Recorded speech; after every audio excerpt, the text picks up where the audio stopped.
हंसा थे जो उड़ गए, कागा भय दीवान। यानी कि जो हंस थे नेपाल की राजनीति में वो उड़ चुके हैं और अब कागा यानी कि कौवे बैठ चुके हैं और इन कौवों पर राज चल रहा है चीन का।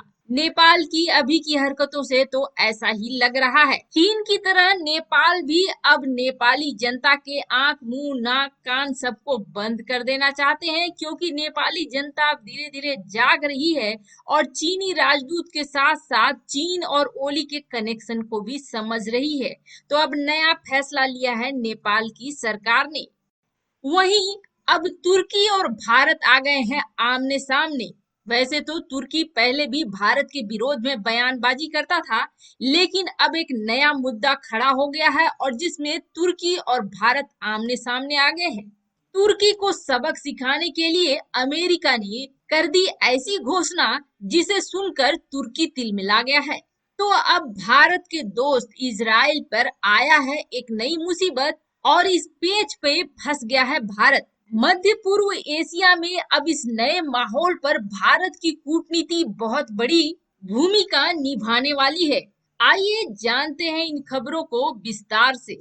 चीन की गोद में बैठे केपी ओली शर्मा की सरकार एक के बाद एक वैसे ही फैसले लेती जा रही है जैसा कि चीन लेता है, या फिर दूसरे शब्दों में हम लोग कह सकते हैं कि आजकल ऐसा लगता है जैसे नेपाल में चीन का शासन है और चीन अपने यहाँ जो भी नियम कानून लागू कर रहा है कुछ ही दिनों बाद नेपाल में भी वही चीज लागू हो जा रही है।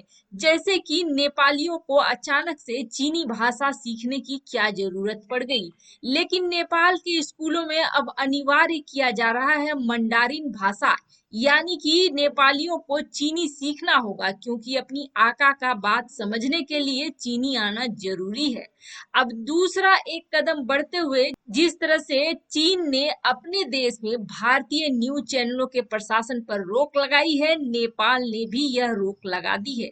हालांकि नेपाल और चीन में बस एक अंतर है कि नेपाल में दूरदर्शन अभी भी चल रहा है।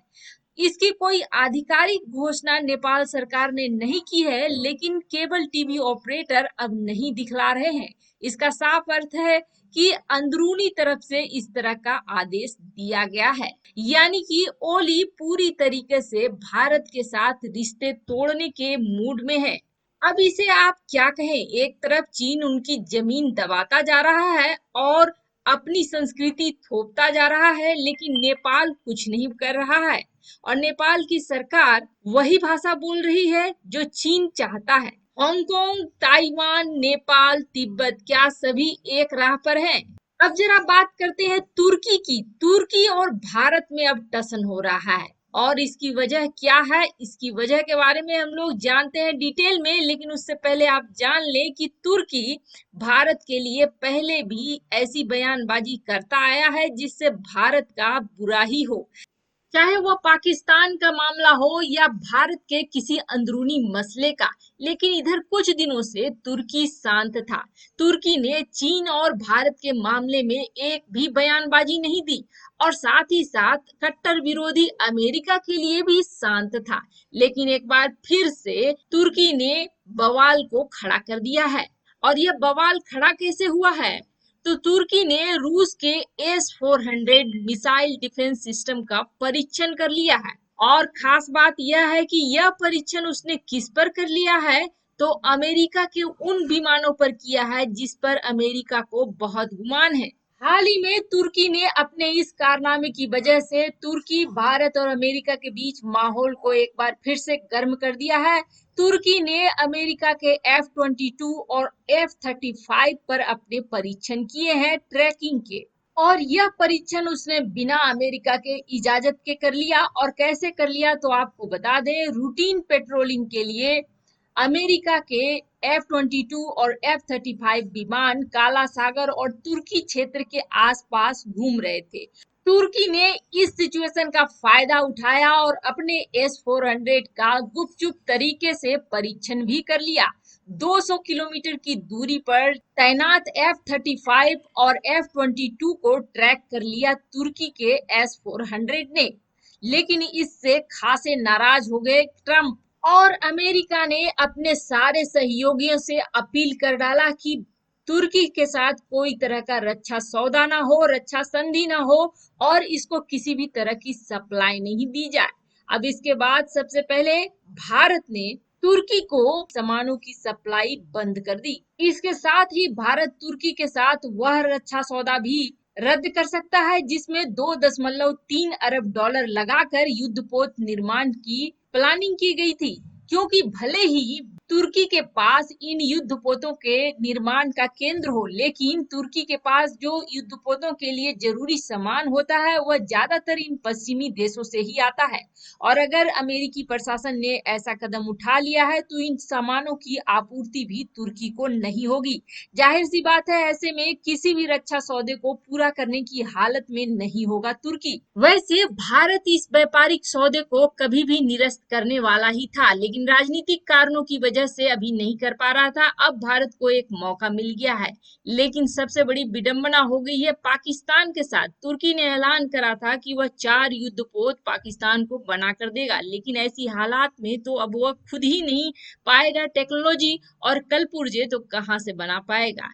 इसका जवाब अमेरिका ने एक और दूसरी तरफ से देना शुरू कर दिया है और वह है तुर्की का धुर विरोधी साइप्रस, जिसकी जमीन पर कब्जा कर लिया है तुर्की ने। उसके साथ सैन्य अभ्यास कर रहा है अमेरिका, जिसकी वजह से खलबली मच गई तुर्की के अंदर और तुर्की ने तुरंत इसका विरोध भी कर दिया। तुर्की का कहना है कि पूर्व भूमध्य सागर में अमेरिका ऐसी करनी करके अस्थिरता लाना चाहता है, यानी कि खुद कुछ भी करो वो चलेगा, लेकिन जब उसके ऊपर कार्रवाई होने लगती है तो छटपटाने लगता है तुर्की। अब आगे आगे तुर्की पर और भी समस्याएं आने वाली हैं। अब दूसरी तरफ एक नया मामला सामने आ गया है जिसमें भारत पेच में फंस चुका है। बात दरअसल यह है कि दुश्मनों के साथ लड़ना आसान होता है, उन पर कार्रवाई करना भी आसान होता है और निर्णय लेना भी आसान होता है, लेकिन जब मित्र देशों की बात हो तो ऐसा करना बहुत ही मुश्किल हो जाता है। अब हाल में एक ऐसा ही पेच उभर कर सामने आया है जर्मनी, जॉर्डन, इजिप्ट और फ्रांस के बीच, और यह मामला है इजराइल के साथ। इजराइल फिलिस्तीन पर कब्जे का बना रहा है प्लान और यरूशलेम में उसके कब्जे की थी नीयत, जिसको देखते हुए इन देशों ने सीधे सीधे तौर पर चेतावनी दे दी इजराइल को कि इजराइल ऐसा कोई भी कदम उठाने की नहीं सोचे और फिलिस्तीन पे जिस तरह के कब्जे जमा कर रखे हैं उसको छोड़ दे। हालांकि इजराइल ने अब इन देशों के दबाव की वजह से अपनी प्लानिंग को 1 महीने के लिए टाल दिया है, लेकिन अब बड़ी बात यह आ रही है कि ये देश चाह रहे हैं कि भारत भी इस मुद्दे पर बोले, जबकि भारत और इजराइल में काफी अच्छी दोस्ती है। लेकिन एक बड़े लोकतांत्रिक देश के रूप में उभरता हुआ भारत से सभी को अपेक्षाएं हो रही है कि भारत इस मामले में कुछ तो बोले। फ्रांस ने तो इस मामले में साफ साफ आकर मीडिया के सामने यह भी कह दिया कि अगर अभी विश्व की शांति में कोई भंग होता है तो इसका सबसे बड़ा दोषी हो जाएगा इजराइल, अगर वह 1967 में कब्जा किए हुए फिलिस्तीन के इलाके को अपने देश में मिलाने की कोई भी कोशिश करता है तो। और फ्रांस और फिलिस्तीन जैसे देश चाह रहे हैं कि भारत इस मुद्दे पर अपना बयान जारी करे। साथ ही साथ यूरोपीय यूनियन भी चाह रहा है कि भारत एक बड़ी भूमिका निभाए, क्योंकि इस क्षेत्र में, खासकर मध्य एशिया क्षेत्र में अगर नहीं शांति स्थापित हुआ तो यह एक लड़ाई का रूप ले सकता है। ऐसे में भारत के ऊपर बड़ी जिम्मेदारी आती है, लेकिन अब देखना यह है कि भारत के रिश्ते अरब देशों के साथ भी बहुत अच्छे हैं और इजराइल के साथ भी बहुत अच्छे हैं। इजराइल के साथ ब्रिटेन और अमेरिका खड़े हैं तो यूरोपीय यूनियन खड़ा है फिलिस्तीन के साथ। ऐसे में भारत को अपनी कूटनीति का सहारा लेना होगा और यह कूटनीति बड़ी जटिल और बड़ी पेचीदगी भरी है इस बार, क्योंकि ऐसी परिस्थिति में भारत को देखना होगा कि उसके हित भी खराब न हो और उसके दोस्तों के साथ रिश्ते भी न बिगड़े, क्योंकि यही दोस्त है जो अभी हाल फिलहाल में भारत और चीन के तनाव में साथ दे रहे हैं और वह ऐसा तनाव जो अभी खत्म नहीं होने वाला है। कभी न कभी किसी न किसी क्षेत्र में चीन का यह तनाव निकल कर आएगा ही। अब आप सोच सकते हैं कि इस वक्त भारत के ऊपर कितना दबाव है कि एक तरफ इजराइल जैसा दोस्त है तो वहीं दूसरी तरफ अरब देश हैं जिनके साथ भारत के हित वाले रिश्ते भी हैं।